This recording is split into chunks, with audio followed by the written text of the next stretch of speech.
के कोई, तो आज हम गर्व से कह सकते हैं कि देश विदेश में भी डॉक्टर अनेकान जी शास्त्री, अनेकान जी जैन, जिनका नाम लेते ही ऐसा कोई नहीं है कि जो इनको पहचानता नहीं है। आदरणीय भाई साहब आज परिचय की भी मोहताज नहीं है। ऐसे डॉक्टर अनेकान कुमार जी जैन और हमारे भाई साहब हरियन भाई साहब से निवेदन करूंगा कि इस अवसर पर हमारे बच्चों को विशेष उद्बोधन के माध्यम से लाभान्वित करेंगे। भाई साहब का परिचय में बाद में करूंगा, फिर सबसे पहले उनके जीवन के माध्यम से प्रभावित हो जाए, किस प्रकार का भाई साहब का जीवन रहा है, समझ आपको देखा है, और आज किस प्रकार से माँ जिनवाणी का इस प्रचार प्रसार में किस प्रकार से उनका विशेष योगदान है। उनके लिए पूनम सभी कर्तव्य ध्वनि सभी वादन करते हुए मैं भ्राता दोनों भ्राताओं से निवेदन करूंगा। सबसे पहले आदरणीय अनिकांत जी भाई साहब कृपया हमारे बच्चों को मार्गदर्शन देवे। उसके पश्चात हरीन जी भाई साहब से निवेदन करूंगा, कृपया वे भी हमारे विद्यार्थियों को मार्गदर्शन देंगे। इस अवसर पर भाभी जी भी हमारे बीच में पधारे, उनके लिए भी हम कर्तव्य ध्वनि से उनका अभिवादन करेंगे। भाई साहब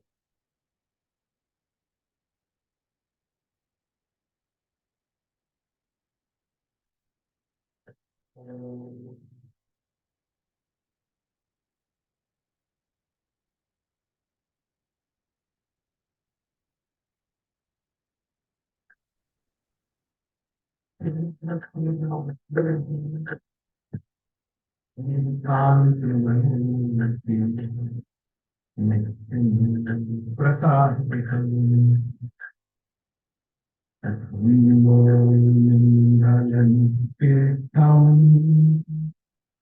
अहिंसा संयमो दमो देवावेदं पुरुषयन्ति यस्धम्मे स्वयं जीवमजीवं सर्वं क्षीणपर्वते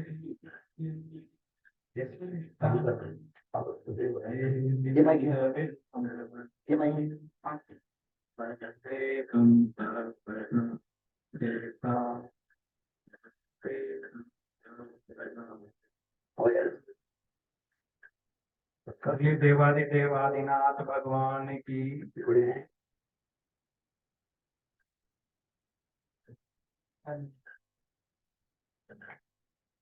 आज का जो ये मंगल अवसर है, ये जो दिन है बड़ा पावन दिन। आप सभी को ज्ञात है कि आज हमारे प्रथम तीर्थंकर ऋषभ देव का मोक्ष कल्याण का दिन है, और मुझे बहुत अधिक प्रसन्नता हो रही है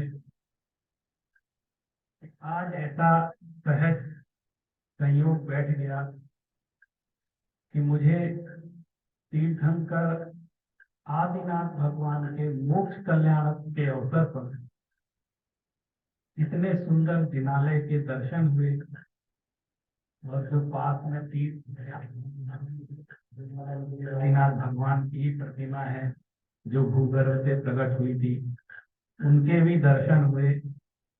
तो आज इन दर्शनों से हम बहुत अभिभूत हैं, और इसके साथ साथ जो मुझे आज चेतन तीर्थ के दर्शन हुए हैं चैतन्य धाम में, उससे भी मैं बहुत ज्यादा अभिभूत।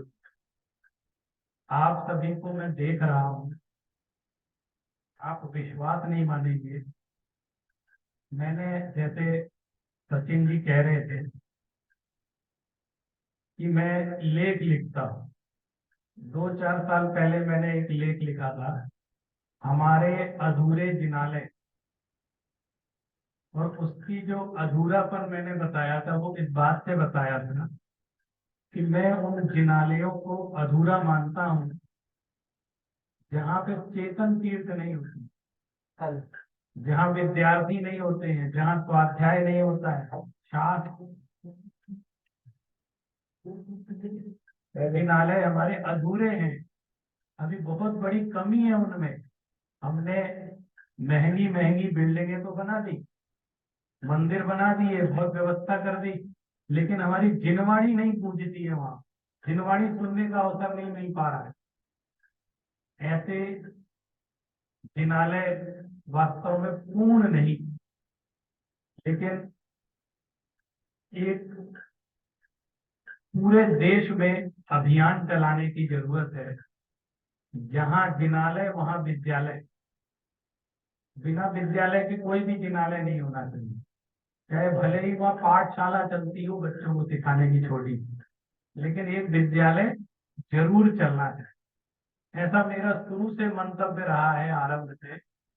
मुझे यहाँ इस चेतन धाम में आकर के, इस चैतन्य धाम में आकर के मुझे यह दृश्य देख करके बहुत प्रसन्नता हुई कि यहाँ हमारे चेतन तीर्थ भी विराजमान है, जो निरंतर जिन वाणी का अभ्यास कर रहे, जिन धर्म की प्रभावना की भावना लेकर आगे बढ़ रहे हैं।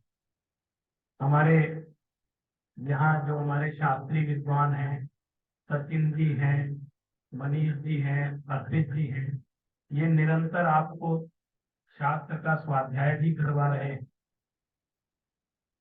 आज का दिन तीर्थंकर ऋषभ देव के निर्वाण का दिन, और मैं एक गाथा आपको सुनाता हूँ जो तिलोय पन्नती की गाथा है। उससे पहला प्रामाणिक उल्लेख मिलता है कि आज के दिन उनका अष्टापद कैलाश से निर्वाण हुआ। वो गाथा है, माघस्थ किण्ण चौदसी उभण्णे डियय जम्मड़खत्ते अट्ठावयम्मि उसहो अजुदेण समम गौ मुखम। आचार्य यति वृषभ ने प्रत्येक तीर्थंकर का कहाँ से निर्माण हुआ और कितने मुनि उनके साथ मोक्ष गए, किस नक्षत्र में निर्माण हुआ और किस स्थान से निर्माण हुआ, इस बात की सूचना उन्होंने एक ही गाथा में दे दी।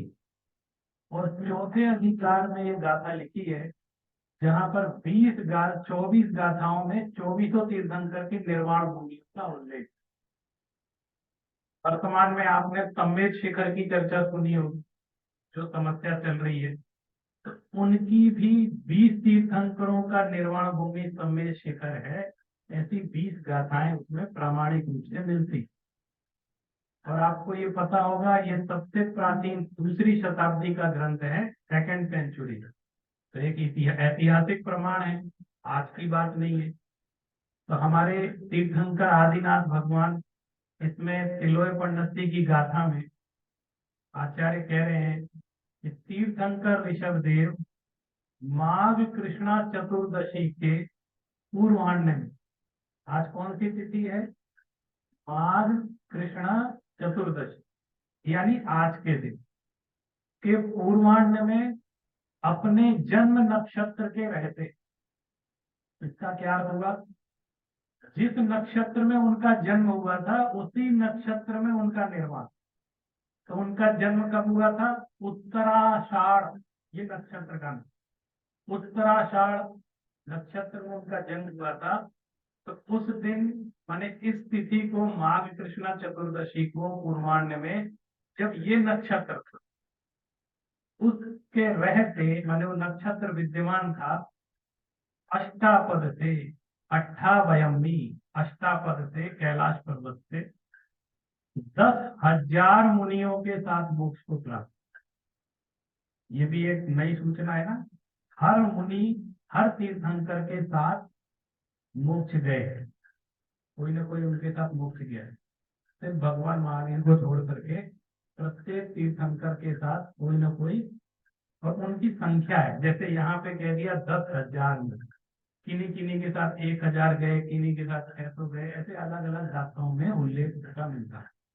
तो 10,000 मुनियों के साथ वो मोक्ष को प्राप्त हुए। जब ये 10,000 की संख्या मैंने पढ़ी ना शास्त्र में, 10,000 मुनियों के साथ मोक्ष गए, कहाँ से? अष्टापद कैलाश। आपने देखा होगा अभी भी जो इस समय जिसको अष्टापद कहते हैं, वहां का वातावरण कैसा है? ठंडा, अत्यंत शीतल। आज इतना शीतल है, उस समय कैसा रहा होगा? ये पर्वत घिसते रहते हैं, पता है आपको? पहले छोटे होते जाते हैं, लेकिन सम्मेद शिखर भी पहले बहुत ऊंचा था, बाद में धीरे धीरे धीरे उसकी साइज थोड़ी कम हो जाती। उस समय 10,000 मुनियों के साथ मोक्ष गए तीर्थंकर ऋषभ। तीर्थंकर ऋषभ देव का वर्णन आप आदि पुराण में पढ़ें, और खासकर उनकी तपस्या का वर्णन सुने। जो तपस्या कर रहे थे या करते थे तो क्या होता, उनके साथ सिर्फ 10,000 नहीं, और भी बहुत सारे मुनि दीक्षित हो गए थे। क्योंकि वो कहते थे, तीर्थंकर ऋषभ देव का जो प्रभाव था इतना ज्यादा था कि उनसे बहुत सारे मुनि दीक्षित हुए थे, और उन्होंने आत्माराधना प्रारंभ कर दी। जंगल गए तपस्या करने के लिए, पर्वतों पर गए तपस्या करने के लिए, उनके प्रभाव में आकर बहुत लोग दीक्षित हो गए। जब एक भावुकता में दीक्षा ले लेते हैं ना, भावुकता में बहुत सारे लोग दीक्षित हो गए, और जब वो दीक्षित हो गए, बाद में पता चला ये तो कुछ करते ही नहीं है, खड़े रहते ध्यान करते रहते हैं, हत्या करते रहते हैं, खाते पीते भी नहीं है, निराहार रहते हैं, बहुत समय तक भोजन ही नहीं लेते, आहार भी नहीं लेते, ऐसा कैसा है इनके साथ, और इतना कष्ट सह रहे हैं।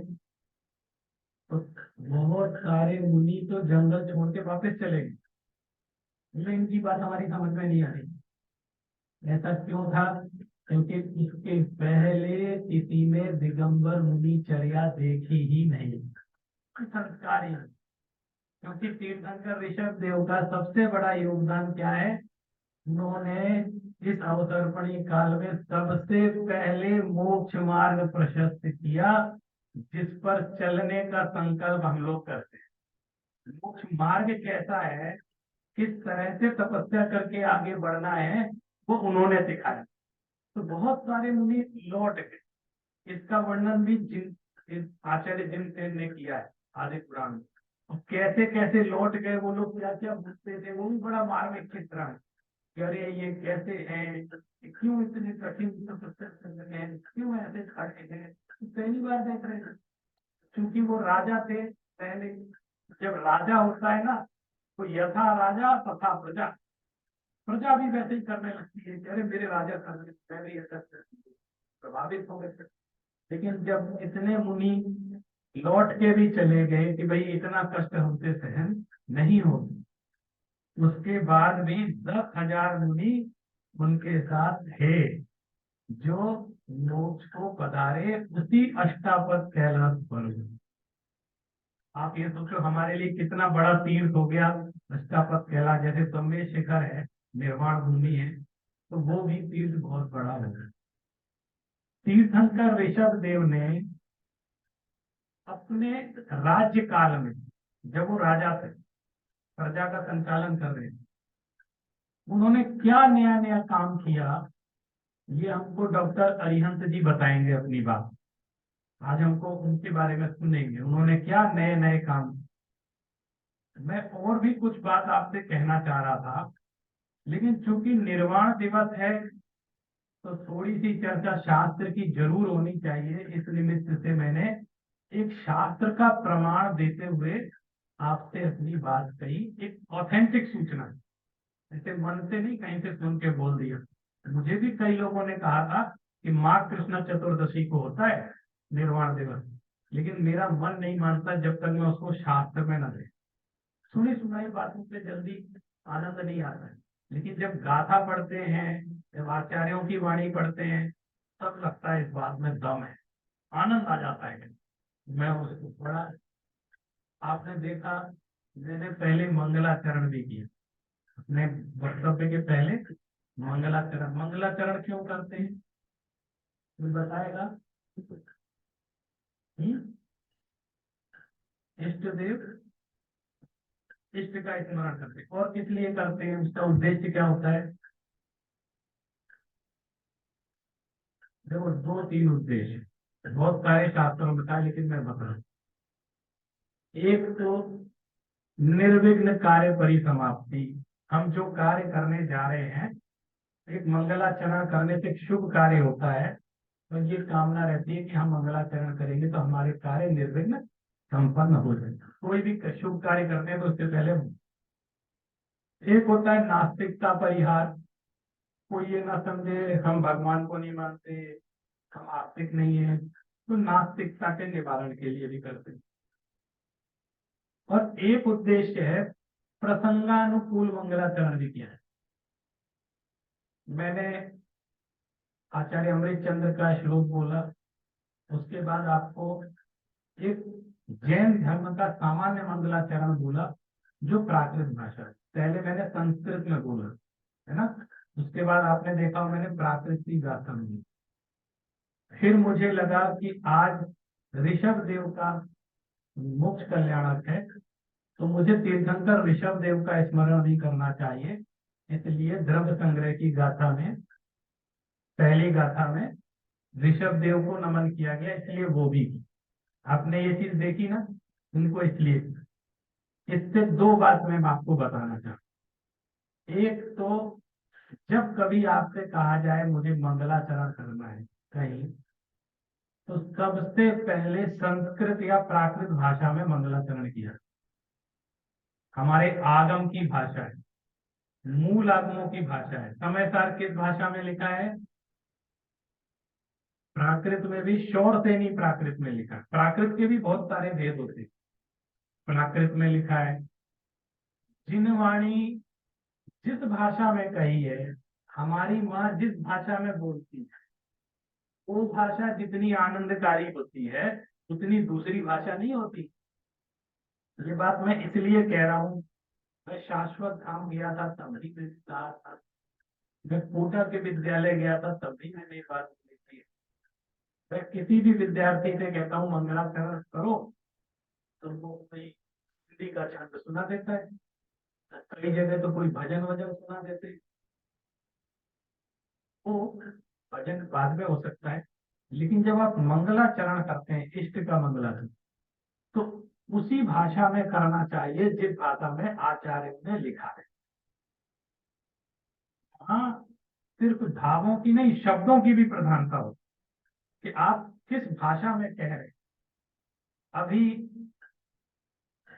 मैं जीव मजीवम दब्बम की गाथा को हिंदी में सुनाऊंगा ना, तो आपको अर्थबोध हो जाएगा, लेकिन उसकी वो गरिमा नहीं रहती है जैसे कि संस्कृत या प्राकृत में होती। आप लोग कभी किसी वैदिक विद्यालय में जाओ, वैदिक पाठशाला होती है ना, जब वेद सिखाते, जैसे आप यहाँ पे गमोकार मंत्र सीख रहे हैं, वैसे वेद सिखाने के लिए भी वैदिक विद्यालय जगह जगह खुले हुए। वो बच्चे क्या करते हैं, वेद की ऋचाओं का हिंदी में अनुवाद करके याद नहीं करते। जैसी ऋचा जिस छंद में लिखी है उसी छंद में याद करते। जैसा भगवान ने जिस भाषा में बोला है उसी भाषा में याद करते। आचार्यों ने जिस भाषा में लिखा है उसी भाषा में याद। तो हम, और जब वो उस मंत्र का उच्चारण पूरी सभा में करते हैं, तो आपको पता है जितनी जनता है, जितने लोग हैं, वो अभिभूत हो जाते हैं। भाई कोई ईश्वर के वचन कहे जा रहे हैं, ऐसे द्रवीभूत होकर सुनने लगे। तो हम लोग भी जब कभी मंगलाचरण करें, आपको कोई भजन सुनाना हो तो बाद में, उसके बाद सुनाए, लेकिन सबसे पहले संस्कृत में जो आचार्यों ने लिखा है या प्राकृत में आचार्यों ने लिखा है, उस भाषा में ही अपना मंगलाचरण करें। उसके बाद आपको जो सुनाना है नेक्स्ट, उसको बाद में सुनाएं, लेकिन सबसे पहले संस्कृत या प्राकृत में मंगलाचरण करना। अभी मैं और भी बहुत कुछ बात आपसे कहना चाह रहा था तीर्थंकर ऋषभ देव के बारे में, लेकिन सचिन जी ने जो बात कही है उससे मेरी धारा थोड़ी मुड़ गई, और मैं वही चर्चा आपसे करना प्रसंगानुकूल समझ रहा हूँ। मैंने देवादिदेव आदिनाथ की, उनका पुण्य स्मरण इस वंदना के माध्यम से किया। अब मैं आपको वो बात बताने जा रहा हूँ कि मैंने अपने जीवन में जिनवाणी की सेवा का लक्ष्य क्यों और कैसे बनाया, और मैंने ये जिद क्यों पाली। इसको भी मैं जिद बोलता हूँ। मेरा परिवार, मेरे माता पिता ये पूरा परिवार मेरा जिनवाणी में समर्पित है। मेरे पिताजी जैन दर्शन के बहुत बड़े प्रकांड विद्वान प्रोफेसर फूलचंद जी जैन, बनारस, वो वहाँ संस्कृत यूनिवर्सिटी में जैन दर्शन विभाग के अध्यक्ष रहे, फिर रिटायर्ड हो गए। वो अखिल भारतवर्षीय दिगंबर जैन विद्वत परिषद के अध्यक्ष भी रहे हैं। अनेक ग्रंथों का उन्होंने लेखन प्रणयन संपादन किया है। पीएचडी की उन्होंने जैन दर्शन। मेरी माता जी डॉक्टर मुन्नी पुष्पा जैन, उन्होंने भी जैन दर्शन में ही पीएचडी की। पंडित सदासुख दास जी, आप जानते हैं ना पंडित सदासुख दास, जिन्होंने टीका लिखी है रत्नगंज साहब, उनके जीवन पर आधारित उनकी कृतित्व को लेकर उन्होंने पीएचडी की। फिर बचपन से मेरे मन में एक ही बात मेरे पिताजी ने मुझे सिखाई, और मुझे ही नहीं मेरे सभी भाई बहनों को वो बात सिखाई। उन्होंने एक बात दिमाग में ब्रेन वॉश कर दिया हमारा बचपन। उन्होंने एक बात कही कि देखो, पूरी जो हिंदू परंपरा है, वैदिक परंपरा है, इनके शास्त्र क्यों जीवित है? क्योंकि इनके यहाँ परंपरा से शास्त्र पढ़ने की आदत है। और इनके यहाँ जो वैदिक विद्वान होते हैं, उनके पिताजी भी विद्वान होते हैं, बच्चा भी विद्वान होता है, फिर अगली पीढ़ी भी विद्वान होती है। तो पूरी परंपरा से विद्वत्ता आती है, उसका अलग महत्व होता है, और वो अपना जीवन लगाते हैं शास्त्र की सेवा करने में, तब जाकर के जिनवाणी सुरक्षित रहती है। और हमारी जिनवाणी हम सुरक्षित नहीं करेंगे तो कोई दूसरा आकर के हमारी जिनवाणी सुरक्षित करने वाला, हम सोचे जो जैन नहीं है या और दूसरे हैं वो आएंगे और हमारे शास्त्र सुरक्षित करेंगे। एक तो हमको अपनी जिम्मेदारी का बोध होना चाहिए कि ये रिस्पॉन्सिबिलिटी किसकी है, हमारी है। बहुत थोड़े से लोग हैं, जैन लोग बहुत कम है ना, संख्या में भी कम है, उनमें से भी कितने से लोग रुचि रखते हैं तत्व ज्ञान की, रुचि कितने से कम लोग रखते हैं। फिर उनमें भी कई लोग तत्व ज्ञान में रुचि रखते हैं, तो उतनी रुचि रखते हैं कि मुझे प्रवचन सुनना है बस, इसके अलावा कोई काम नहीं है ना। प्रवचन सुनने आएंगे फिर चले जाएंगे, उसके अलावा कोई टाइम नहीं देंगे। तो वो भी जिनवाणी की सुरक्षा नहीं कर सकते ऐसे लोग भी। वो तो बस जैसे आप पूजा के लिए आते हैं वैसे प्रवचन के लिए आते हैं, वो एक प्रकार से वो भी क्रियाकांड जैसे। लेकिन जब तक देश में 1000-2000 विद्यार्थी शास्त्र की रक्षा के संकल्प के साथ अपना जीवन समर्पित नहीं करेंगे, तब तक इतनी दुर्लभता से प्राप्त जिनवाणी आगे चलती रहे, इसकी कोई गारंटी नहीं। और इसकी रक्षा ये चेतन तीर्थ ही करते हैं। और जिनवाणी की रक्षा का क्या मतलब है? हमारे प्राचीन आचार्यों ने जो शास्त्र लिखे हैं, कम से कम उनको पढ़ने वाला तो कोई हो, उनको कवर उठाने वाला तो कोई हो, उनको खोलने वाला तो कोई हो, उसका अर्थ लगाने वाला तो कोई हो। हमारे बहुत सारे आचार्यों ने तो हाथ से जो पांडुलिपियां लिखी हैं वो शास्त्र भंडारों में रखी हुई हैं, उनको कोई खोलता भी नहीं है। अभी भी जो लोग खोलते हैं, कौन सी किताबें खोलते हैं? जो छप चुकी हैं, जिसका हिंदी में अनुवाद दिया हुआ है, इंग्लिश में अनुवाद दिया हुआ, वो वाली किताब खोल के पढ़ो। लेकिन उसका हिंदी का अनुवाद किसने किया? उन शास्त्रों को पांडुलिपियों में से एडिट करके पढ़ के हमारे सामने कौन लेकर के आया? ये हमारे शास्त्री विद्वान लेकर के आए। अगर वो ये मेहनत नहीं करते, हमारे प्राचीन जो विद्वान हैं, तो आज हमारे हाथ में समय सार होता क्या? समय सार दक्षिण भारत के किसी मंदिर में पांडुलिपियों में ताड़पत्र में रखा होता, हमें पता ही नहीं चलता कुंद कुंद ने क्या लिखा। कितना माल हमारे सामने है लेकिन हमें दिखता ही नहीं। तो उन विद्वानों ने जो काम किया है, उसके ही कारण आज इतने देश में लोग पढ़ रहे हैं कि नहीं पढ़ रहे हैं। आज कितने लोगों का कल्याण हो रहा है पढ़ करके। तो ऐसा काम करने वाला कौन है ये मेरे पिताजी पूछते थे जब उन्होंने इस तरह के प्रश्न किए, और हम लोगों को जिम्मेदारी दी कि जगत में रोटी की व्यवस्था, दाना पानी की व्यवस्था तो पशु पक्षी भी कर लेते हैं ना, भूख लगी कहीं ना कहीं से व्यवस्था कर लेते हैं। तो ये तो सब कर्माधीन है, किसकी क्या आजीविका होनी है, किसको क्या खाना पीना, क्या सब कर्माधीन है। लेकिन हमारा ये संकल्प होना चाहिए कि हमको करना क्या है, और हमारा ये करना निश्चित हो जाएगा ना, तो ये निश्चित हो जाएगा हमको बनना क्या है। तो हमारे पूरे परिवार ने इस चीज की ट्रेनिंग हमें बचपन से दी, और हम लोगों ने, जैसे ये हमारे छोटे भाई हैं डॉक्टर अरिहंत जैन, इन्होंने जैन दर्शन में डबल पीएचडी की। एक नहीं, हमने तो एक ही की है, इन्होंने डबल पीएचडी की।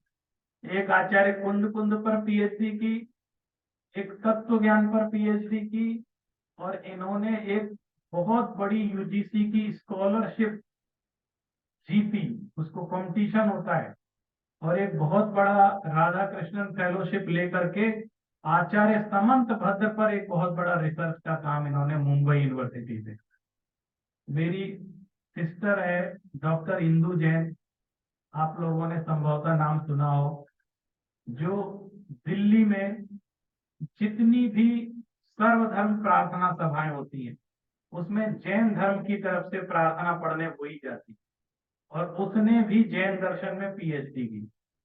हमारी जब नई संसद बनी, उसका शिलान्यास हुआ, तो उस पूरी संसद के शिलान्यास में प्रवचन सार की गाथाएं बोलने वाली वही, वहां पर उसने पूरा देश, दो चीजें गई, आचार्य कुंद कुंद की वाणी गूंजी वहां पर, प्रवचन सार की वाणी गूंजी, मंगलाचरण, तीर्थंकरों का स्मरण हुआ, और प्राकृत भाषा गूंजी, जो हमारे जैन आगमों की भाषा थी।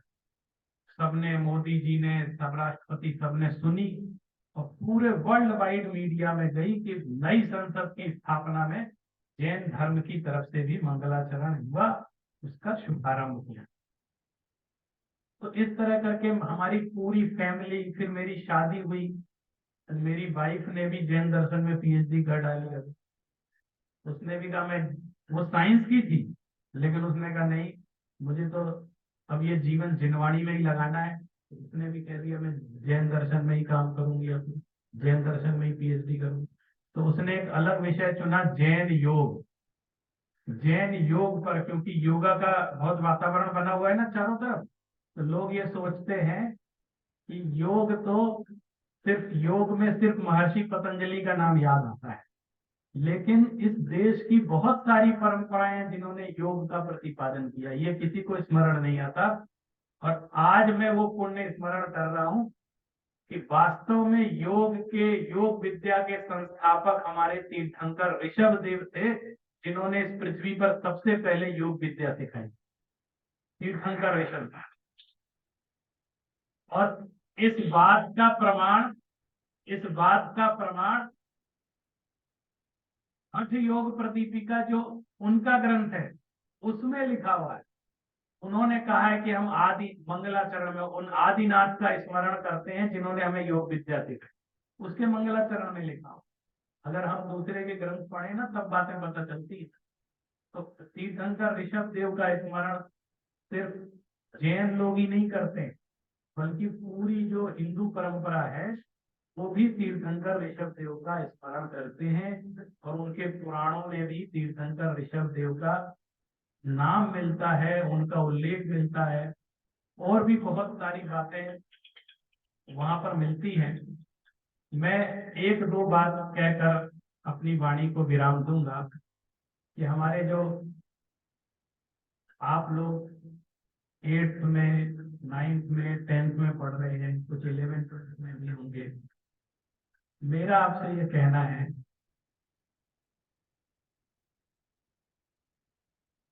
एक संकल्प कर लो। हम चाहे कोई भी विषय पर, मेरा सबसे पहले सलाह तो ये है कि आप में से आधे बच्चे शास्त्री करना चाहिए। 10th के बाद क्या करना चाहिए? संस्कृत की परंपरा में आना चाहिए, क्योंकि आपको उस चीज का बोध है और आपको बढ़िया संस्कृत प्राकृत पढ़ करके जैन दर्शन का विद्वान बनना चाहिए, पहली बात।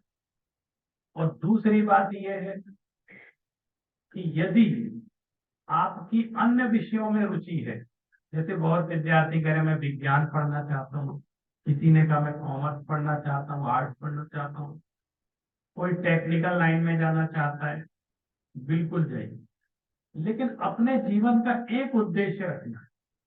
वो उद्देश्य क्या रखना है? हम जिस फील्ड में रहेंगे, जिस भी फील्ड में काम करेंगे, जब हम उस फील्ड के एक्सट्रीम पर पहुंच जाएंगे, माने उस फील्ड की ऊंचाइयों पर पहुंच जाएंगे, तो उन विषयों के साथ जैन दर्शन की तुलना करेंगे और उन विषयों के साथ अपने विषय को प्रस्तुत करेंगे। ये कब करेंगे? जब आपने जैन दर्शन को साथ में अच्छे से पढ़ा हो। आज आप यहाँ विद्यार्थी के रूप में पढ़ रहे हैं, कभी कभी बच्चों को ये लगता होगा कि स्कूल की तो पढ़ाई पढ़ रहे हैं, लेकिन यहाँ जो हमको कोर्स पढ़ाया जा रहा है वो एक्स्ट्रा एक्स्ट्रा कोर्स है, उसमें ज्यादा हमको मेहनत करनी पड़ रही है, जबकि हमें तो स्कूल में मेहनत करनी चाहिए। लेकिन आपको बताऊं, जो स्कूल में सीख रहे हैं वो तो इस भाव में काम आएगा, लेकिन जो आप यहाँ सीख रहे हैं वो अनेक जन्मों जन्मों तक काम आएगा। सिर्फ इस जन्म में तो आएगा, अनेक जन्मों तक हमारे साथ वो संस्कार काम करेंगे। और आप नए हैं, आपके अंदर जितनी ऊर्जा है, जितने आपके पास आइडियाज हैं, उतने हम शास्त्रियों के पास भी नहीं। ये आपको बता रहा, हम सोचते हैं शास्त्र के दायरे में सोचते हैं, आपने कई नए विषय पढ़े तो नई चीज सोची। जैसे मैं आपसे कहता हूं, आप में से एक यदि एक विद्यार्थी संगीतकार बनता है, भले ऐसा हो सकता है विविध कलाओं में, एक विद्यार्थी आया, मुझे संगीत में बहुत रुचि है, मैं शास्त्रीय संगीत का अभ्यास करता हूँ, मैं संगीत की दुनिया में आगे बढ़ना, तो मैं उसका स्वागत करूंगा। लेकिन मैं उसको एक निवेदन करूंगा कि बंधु, तुमने जैन दर्शन सीखा है, तो मैं ये कहना चाहता हूं कि तुम वो काम करो कि जैनाचार्यों ने संगीत के क्षेत्र में कितना बड़ा योगदान दिया है, और संगीत के जैन शास्त्र कौन कौन से हैं, इनको सामने, और तुम जितने अच्छे से ले आओगे कोई और नहीं गा पाएगा, क्योंकि तुम संगीत के मास्टर, तुमने संगीत के क्षेत्र में काम किया है। तुम कॉमर्स पढ़ रहे हो, इकोनॉमिक्स पढ़ रहे हो, साइंस पढ़ रहे हो, तो तुमको ये सोचना है कि इकोनॉमिक्स के क्षेत्र में जितने इकोनॉमिक्स के लोग हैं, उस लैंग्वेज में, किस लैंग्वेज में? इकोनॉमिक्स की लैंग्वेज में आप जैनिज्म कैसे सिखा सकते हैं, आपको ये सोचना है। क्या अर्थशास्त्र के क्षेत्र में जैन दर्शन कोई योगदान दे सकता है? इस चीज की आपको रिसर्च करनी है। आप समझ गए बात को? आप ये नहीं सोचना आप किसी भी दुनिया में किसी भी विषय में चले जाओ, और मेरी शुभकामनाएं है आप उसमें टॉपेस्ट बनो, हल्के फुल्के बन के मत रहना। ये तो आप समझ लेना, आप राजाओं के कुल में जन्म लिया है आपने। किस कुल में लिया है? हाँ, ऐसे कहीं सड़क चलते लोग नहीं है हम, ये ध्यान रखना। हम बेस्ट काम करते हैं। अगर आप भारत के सबसे बड़े इकोनॉमिस्ट बन जाते हैं, बन जाए, हमारा बड़ी शुभकामनाएं, हमारे विद्यार्थी ऐसा बने। आपको पता है सबसे बड़ा इकोनॉमिस्ट जिसको नोबेल पुरस्कार मिला वो कौन था भारत का? अरे कॉमर्स वाले हो ना, बताओ। बहुत सारे बच्चे कॉमर्स पढ़ रहे थे। अमर्त्य सेन, नाम सुना है? अमर्त्य सेन भारत का है, और उसने इकोनॉमिक्स के क्षेत्र में नोबेल पुरस्कार प्राप्त। छोटी मोटी बात। अब आप सोचो, अमर्त्य सेन बन जाओ आप, है ना, एक बार अमर्त्य सेन बन जाओ, नोबेल पुरस्कार ले, फिर आप दुनिया के सामने जब भाषण देंगे ना, फिर आप कहेंगे कि यदि जैनिज्म का अनेकांतवाद इकोनॉमिक्स पे अप्लाई किया जाएगा तो हमारी इकोनॉमी पूरी दुनिया में आगे बढ़े। आपने अगर तो आपकी इस वाणी के एक एक शब्द की कीमत है।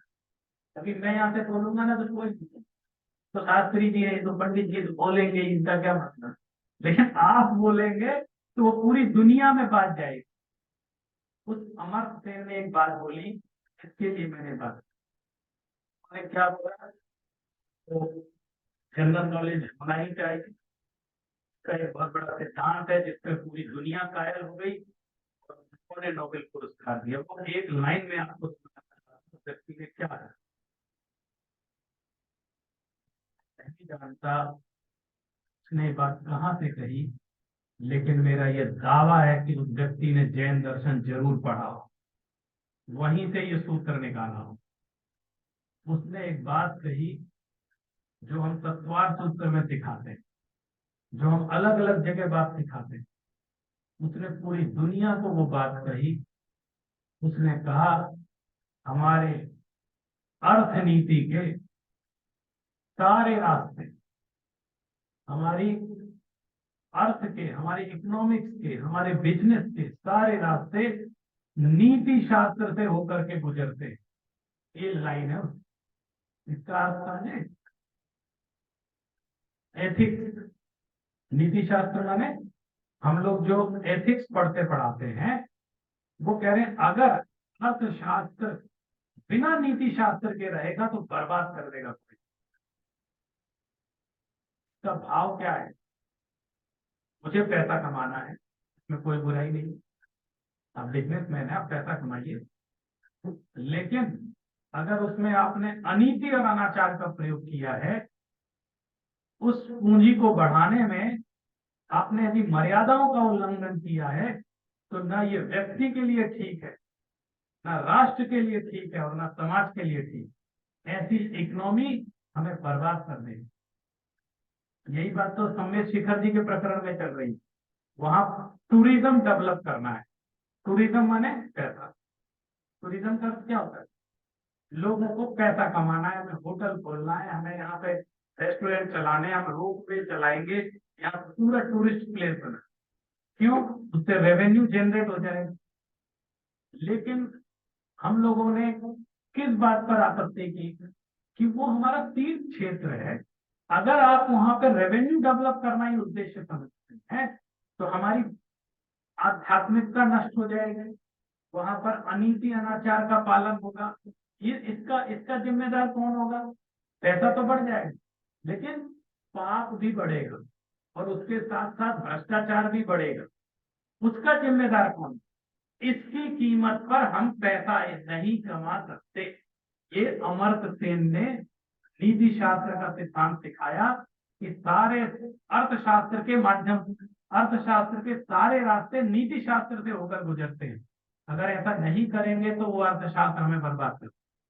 अब बताओ आप, वो जैन दर्शन का विद्वान तो नहीं है, लेकिन उसने बात कौन सी कही है, जैन दर्शन, क्योंकि जैन दर्शन भी यही कहता है अनीति पूर्वक धन का उपार्जन नहीं करना। हमारे यहाँ दान का प्रकरण आता है तब समझाते हैं ना कि न्यायोपार्जित जो धन है, न्याय और नीति पूर्वक जो अर्जित धन है उसमें से दान देना है। अगर उसमें से दान देंगे तो उसका प्रभाव भी रहेगा, अगर नहीं देंगे तो उसका प्रभाव भी नहीं रहेगा। अब मैंने आपको इकोनॉमिक्स की बात बताई ना, लेकिन जैन दर्शन के सिद्धांत उसमें कैसे लागू होते हैं। इसी तरह अनेक विषयों को आप पढ़ो और आप देखेंगे जैन विद्या, जैनाचार्यों ने इतना काम किया है, जैन विद्या इतनी व्यापक है, जब आप इस लैंग्वेज में बात कहना शुरू करेंगे तो पूरी दुनिया जैन दर्शन को सुनेगी और लोग पढ़ेंगे, आपके ग्रंथ पढ़ेंगे। तो ये दायित्व किसका है, अपना। आप जब बहुत बड़े इकोनॉमिस्ट बन जाएंगे, जब आप बहुत बड़े बिजनेसमैन बन जाएंगे, जब आप बहुत बड़े साइंटिस्ट बन जाएंगे, आपने जगदीश चंद्र बसु का नाम सुना है, सुना है भैया, साइंस वालों, सुना है किसी ने, बोलो कोई। ये भी भारत के थे, इनको भी नोबेल पुरस्कार मिला। और इन्होंने क्या काम किया था पता है? तो हाँ, बोल भैया।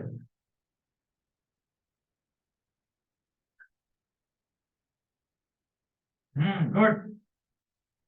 जगदीश चंद्र बसु ने सबसे पहले ये सिद्ध किया कि पेड़ पौधों में भी जीवन होता है। अरे क्या नया सिद्ध कर दिया भैया लोग ने। उसको नोबेल पुरस्कार क्यों नहीं, क्यों दिया, हमको क्यों नहीं देते? तो 3-4 हजार साल से चिल्ला रहे हैं कि पेड़ पौधों में भी जीवन होता है।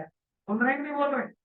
हरी हरी नहीं खाई आज चतुर्दशी के दिन, क्यों क्यों नहीं खाई हरी? क्यों? जब होता है, इनको छेड़ो मत, पेड़ पौधों को तोड़ मत, ये सारी बातें बोलते नहीं बोलते? हम तो, महावीर भगवान ने कहा, उसके पहले आदिनाथ ने कहा, सब कह रहे हमें तो कोई नोबेल पुरस्कार।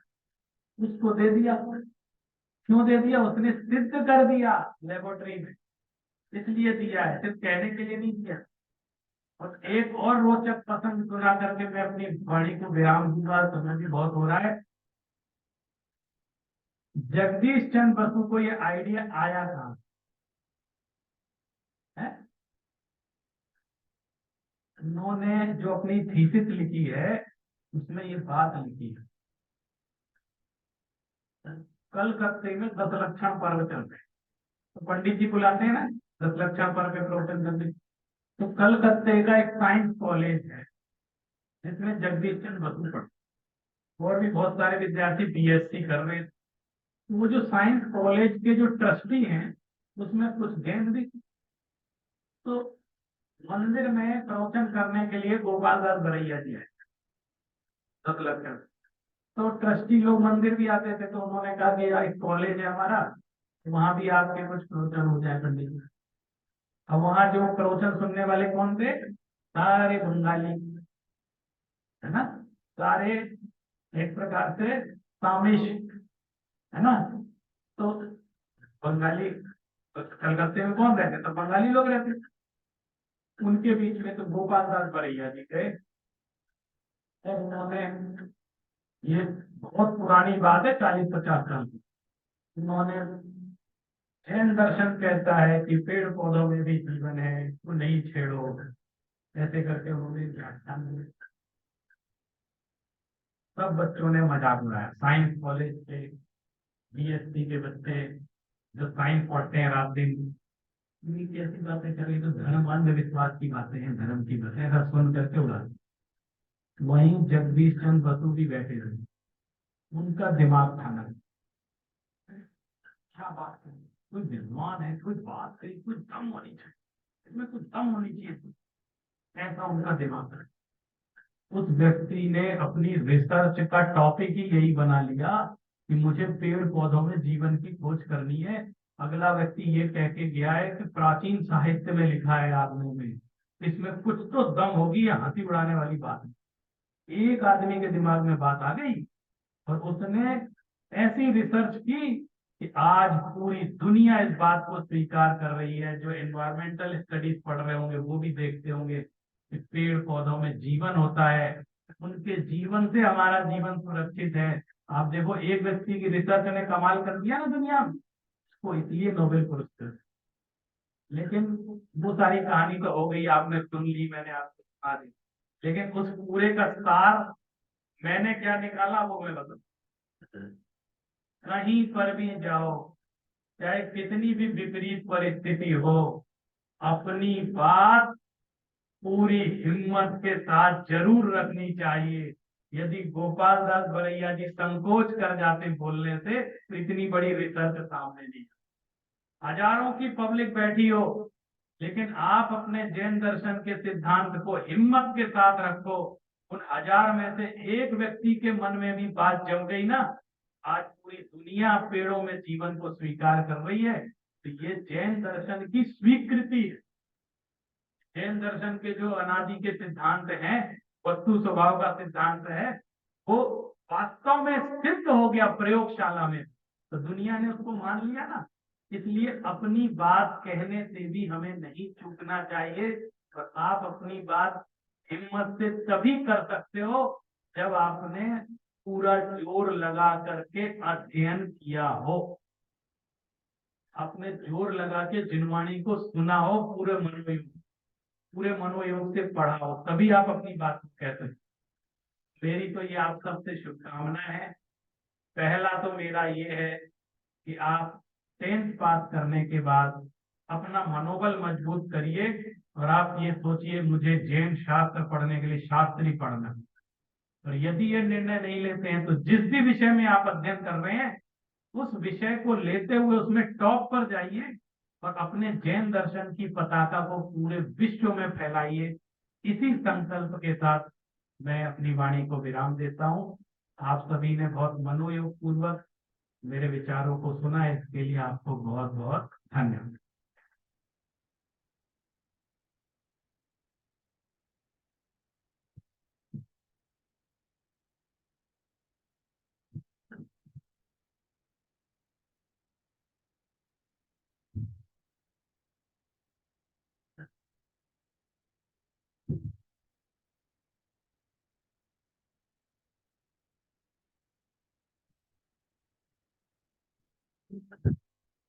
हाँ, अभी हम सभी ने प्रोफेसर डॉक्टर अनिकांत जी शास्त्री, जो कि दिल्ली में जो लाल बहादुर शास्त्री विश्वविद्यालय है उसमें अभी प्रोफेसर की पोस्ट पर है। इनकी जो शिक्षा है एमए जैन दर्शन तुलनात्मक दर्शन के माध्यम से Jain Darshanacharya PhD net JRF, और जैसा कि आपने जिक्र किया पूरा परिवार ही जैन दर्शन के लिए जिन धर्म प्रभावना के लिए समर्पित है। माता पिता Shrimati doctor Munni Pushpa Jain, professor doctor Phoolchand ji Jain प्रेमी वाराणसी, इन्होंने जो ग्रंथों का उन्नयन किया है, संपादन किया है, लेखन कार्य किए हैं, उनकी बहुत लंबी लिस्ट है, मैं आपके समक्ष संक्षेप में रख रहा हूँ।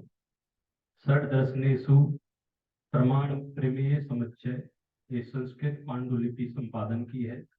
संवेद चूड़ामणि प्राकृत पांडुलिपि संपादन एवं अनुवाद।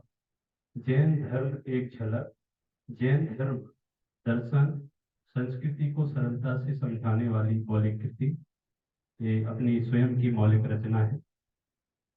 सत्प्रोपणासार शोधपूर्ण संपादन। अहिंसा दर्शन एक अनुचिंतन मौलिक कृति। दार्शनिक समन्वय की जैन दृष्टि, नयवाद शोध प्रबंध। प्रवचन सार आचार्य कुंद कुंद टीका बाल ब्रह्मचारी शीतल प्रसाद जी, उसका संपादन। श्रवण आवश्यक निरुक्ति संस्कृत टीका सहित सह संपादन। वुमन इन जैनिज्म को राइटर। भारतीय दर्शनेषु स्याद्वादः शोध निबंध संग्रह सह संपादक। मैंने बहुत सारे कार्य भाई साहब ने अपने संपादक के अनुसार मैंने संपादन किया है। जो लेखनकार होता है ना, जो पुस्तक लिखी जाती है तो उसमें सबसे पहले संपादकीय होती है। तो आदरणीय भाई साहब के जो लिस्ट पढ़ी जा रही है उसमें सह संपादन संपादन ये नाम आ रहा है ना, तो उसका संपादन किया है।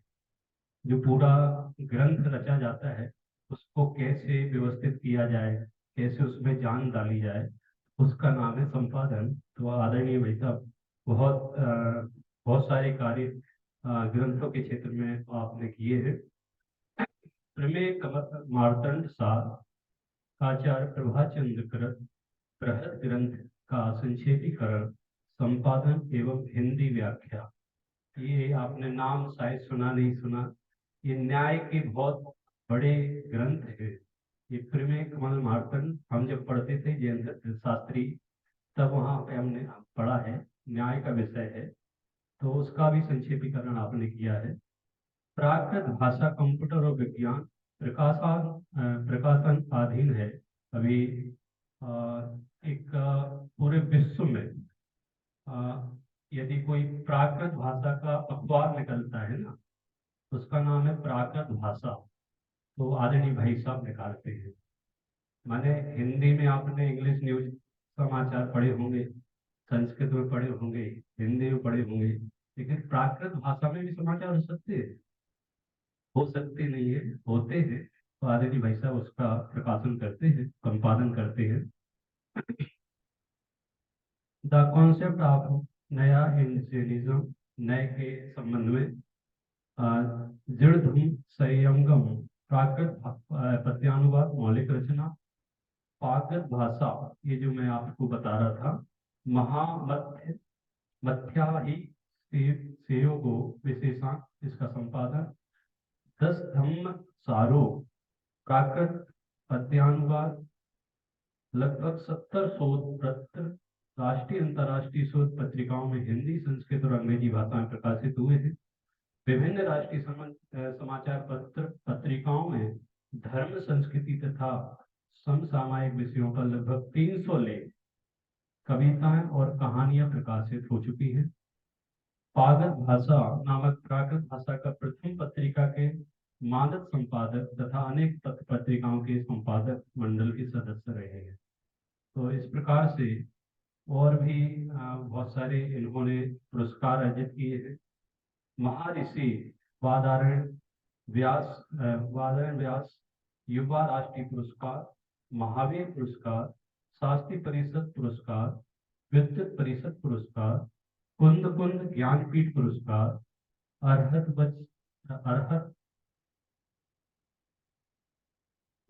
चंद पुरस्कार, जैन सिद्धांत भास्कर, युवा वाचस्पति, अहिंसा इंटरनेशनल अवार्ड, दिल्ली सरकार द्वारा श्रेष्ठ शिक्षक सम्मान आदि। बहुत सारे पुरस्कारों से आदरणीय भाई साहब को पुरस्कृत किया गया है और इन्होंने राष्ट्र माने न केवल भारत, अंतरराष्ट्रीय स्तर पर अपने शोध प्रबंधों के माध्यम से अभी भी आप जिस कार्य के लिए आए हैं यहाँ पे नागपुर यूनिवर्सिटी में, वहाँ पे एक लेक्चर भाई साहब का है, किसी विशेष व्याख्यान के लिए ही आए हैं। तो ऐसे आदरणीय भाई साहब का जैन दर्शन के परिप्रेक्ष्य में, जैन दर्शन के शोध के विषयों में बहुत सारा योगदान है। जितना यहाँ पे लिखा है वो तो लिखा है, लेकिन बहुत सारा योगदान है जिसको हम अपने शब्दों से नहीं कह सकते हैं। ऐसे आदरणीय भाई साहब है और उन्हीं के अनुज भ्राता डॉक्टर अरिहंत जी, इन्होंने भी जैन दर्शन में पीएचडी, डबल पीएचडी की है। तो मैं उनसे निवेदन करूंगा, उससे पूर्व मैं सम्मान के लिए आमंत्रित करना चाहता हूँ चैतन्य विद्या निकेतन के प्राचार्य पंडित सचिन जी शास्त्री। उनसे निवेदन आदरणीय भाई साहब का अंग वस्त्र के माध्यम से स्वागत करेंगे। हाँ, आप सभी करतल ध्वनि के माध्यम से स्वागत करें।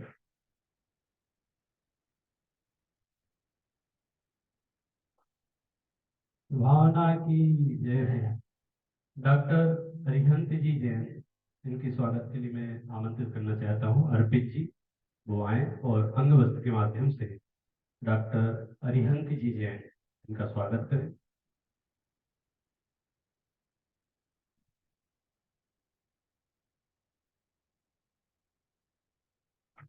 बोले मार्ग प्रभावना की, वितरागी मार्ग प्रभावना की जय हो। और मैं निवेदन करना चाहूंगा डॉक्टर अरिहंत जी से, वो भी हमारे बच्चों को मार्गदर्शन प्रदान करें।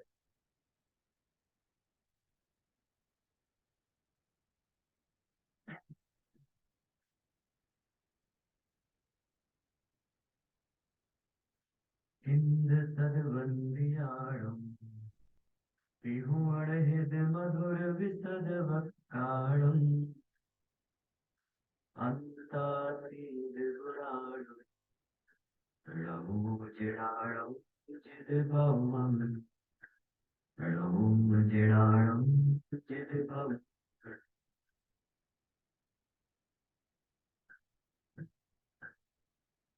आज चैतन्य धाम में आकर पहली बार आया हूँ और यहाँ का वातावरण और आप सभी को देखकर मुझे बहुत प्रसन्नता हो रही है और कहीं ना कहीं मैं आप सब में खुद को भी देख रहा हूँ, क्योंकि हमने भी इसी प्रकार से, जैसे आप अभी शिक्षा ग्रहण कर रहे हैं, वैसे हमने भी शिक्षा ग्रहण की। हम भी आपकी तरह वहां पे बैठ के